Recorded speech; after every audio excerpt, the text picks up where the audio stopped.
기독교 텔레비전 사역은 지난 수년 동안 엄한 심판을 받았습니다. 텔레비전은 어떤 사람들에게 교회에서 하나님이 그들이 가지기를 의도하셨던 것보다 훨씬 더 많은 영향력을 제공해 왔습니다. 하나님께서 우리에게 위임하신 권위의 범위를 넘어서 우리가 움직일 때마다 우리는 은혜를 초월하여 행동해 왔으며 그 결과는 필연적인 타락으로 귀결되었습니다.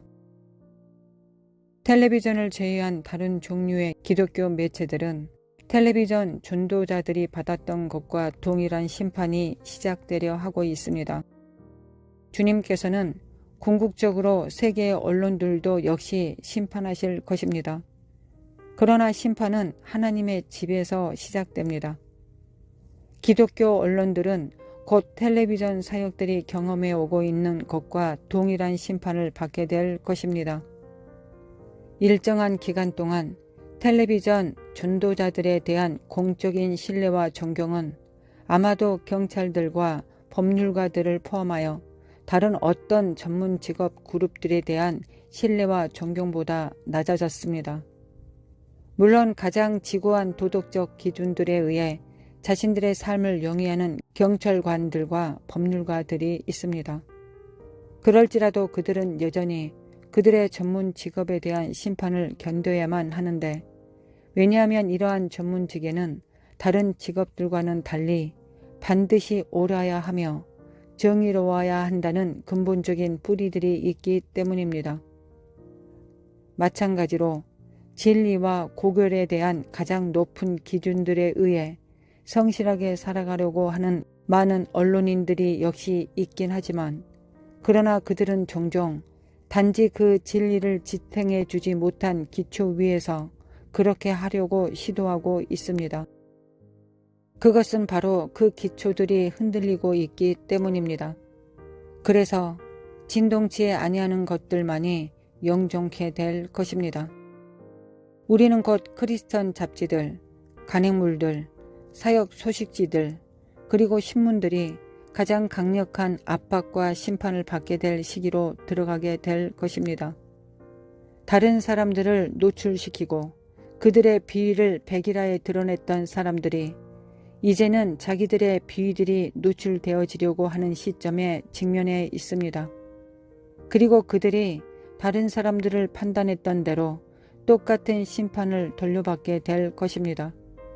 심지어 정직하고 공정하려고 노력을 했지만 인본주의적인 토대 위에서 행해왔던 사람들도 그들의 토대가 허물어지는 것을 보게 될 것입니다. 우리는 이러한 심판들로부터 피할 수 있을까요? 진정한 회개를 통하여 심판들을 피할 수 있다는 사실을 성경은 분명하게 가르쳐주고 있습니다. 마치 바울이 고린도 사람들에게 말했던 것처럼 말입니다. 우리가 우리를 살폈으면 판단을 받지 아니하려니와. 고린도전서 11장 31절. 회개는 우리가 잘못한 것들에 대해 용서를 구하는 것 이상의 것입니다. 회개는 우리가 잘못된 길로 들어섰던 처음의 장소로 되돌아가서 다시 올바른 길로 행하는 것입니다. 이것은 또한 다른 사람들에게 손해를 끼친 것들에 대해 잘못을 변상하는 것까지 포함하고 있습니다. 우리가 반드시 기억해야 할 것은 추수는 뿌려진, 즉 그것이 선이든 악이든 모든 것을 거두어 들이는 것이라는 것입니다. 너희가 비판하는 그 비판으로 너희가 비판을 받을 것이요 너희의 헤아리는 그 헤아리는 것으로 너희가 헤아림을 받을 것이라.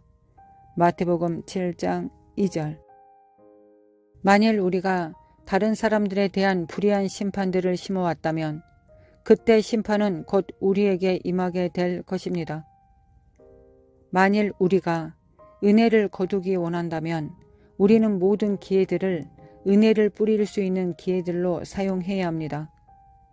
우리가 만일 긍휼을 거두어 드리고자 한다면 우리는 반드시 모든 기회들을 긍휼을 뿌리는 기회로 사용해야만 합니다. 갈라디아서 6장 7절에는 이렇게 기록되어 있습니다. 스스로 속이지 말라. 하나님은 만홀히 여김을 받지 아니하시나니 사람이 무엇으로 심든지 그대로 거두리라. 신약 성경에 기록되어 있는 많은 예화들을 따라 어떤 운동들이나 분파들이 반드시 검증되어져야 할 때 주님께서 친히 자신의 제자들에게 바리새인들의 누룩을 주의하라고 말씀하시면서 경고하셨습니다. 갈라디아서와 다른 서신서들의 대부분이 교리나 관례에서 잘못된 것을 고치는 데 할애되어 있습니다. 이러한 성경적인 예들과 오늘날 너무나 빈번하게 행하여지는 것들 사이의 주된 차이점은 성경을 기록한 사람들은 필요한 교종을 가져올 만한 권위를 소유하고 있었다는 점입니다. 그토록 많은 잘못된 심판으로 가득 차 있는 이유들 가운데 많은 것들이 하나님으로부터 진실로 권위를 받은 사람들이 그 권위를 사용하는데 자제해 왔기 때문에 생겨난 공백 상태입니다. 이것은 권위의 잘못된 사용이나 권위를 가지지 않고서 교회를 교종하려고 시도하는 사람들의 억측을 정당화하지 못합니다.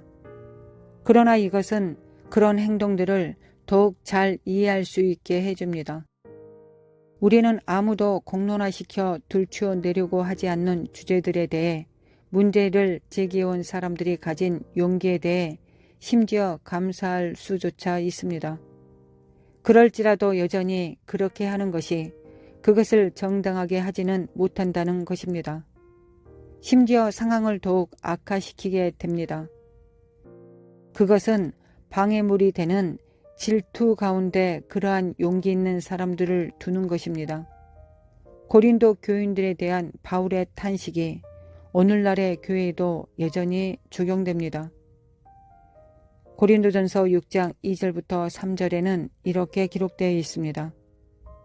성도가 세상을 판단할 것을 너희가 알지 못하느냐?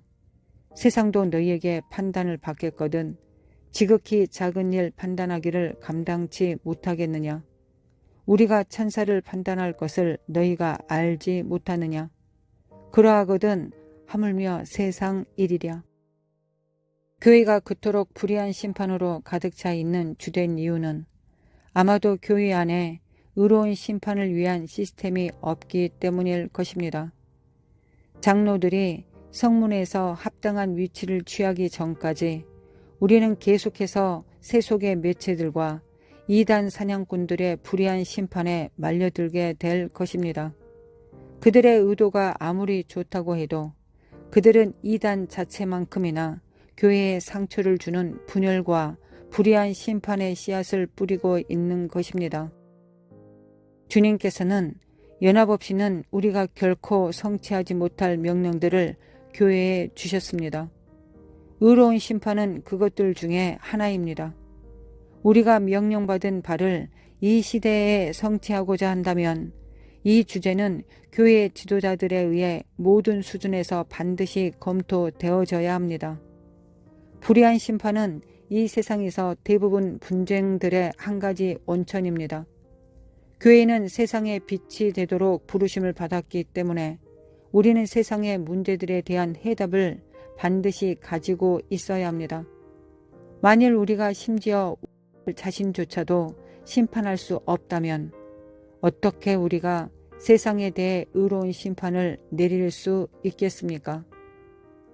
과거에 너무 많았던 정도가 지나침, 또한 그들에게 위임된 재판 권한을 초과한 억측된 권위의 경향 때문에 우리는 이 어려운 주제로부터 회피하고자 하는 이유를 이해할 수 있습니다.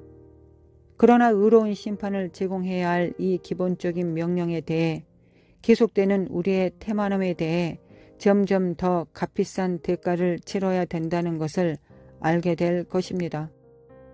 우리가 교회에 대해 적절한 심판을 내리고 그리고 교회를 통하여 사회까지 심판을 내리기까지 우리는 세상의 불의한 심판에 계속해서 종속되게 될 것입니다.